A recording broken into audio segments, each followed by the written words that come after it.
Bientôt, 2 notes conceptuelles seront soumises aux politiques afin de réconcilier développement économique et conservation du capital naturel du Bénin. Elles concernent essentiellement les secteurs agricoles et forestiers. C'est le fondement de cet atelier national de validation des résultats de la phase 2 du projet BioDev 2030. Ouverte ce mercredi 3 décembre 2025, ces assises de Cotonou ont réuni la plupart des composantes de la société béninoise, à savoir les experts, les cadres à divers niveaux, les acteurs de la société civile, les têtes couronnées, les chefs de culte, les partenaires techniques et financiers et les personnalités politico-administratives.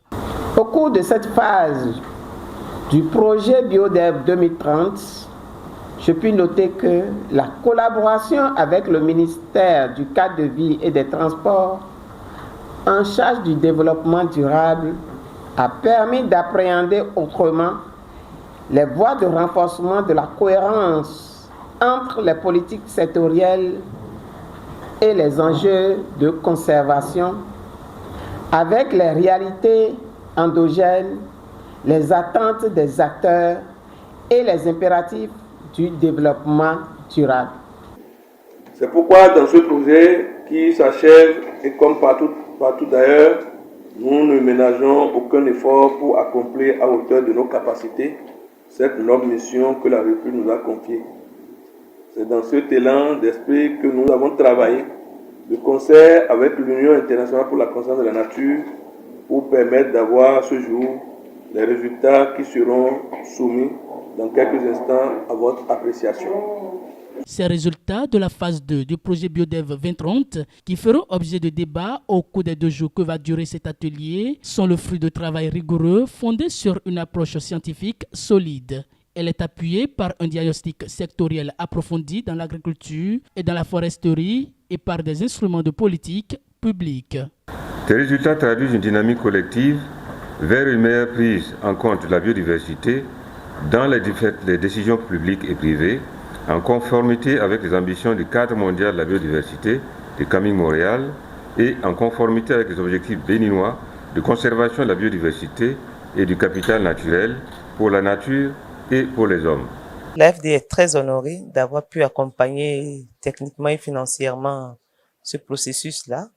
Et nous sommes tout autant contents des résultats de tout ce processus. Et surtout en termes de mobilisation et de diversité des acteurs, la pertinence des propositions qui ont été faites. C'est aussi l'occasion pour les participants d'assister à des témoignages qui justifient la pertinence de ce projet au Bénin. Nous avons aussi identifié que l'approche territoriale va être un aspect très important et ce qui nous a permis donc d'identifier la TDA 4.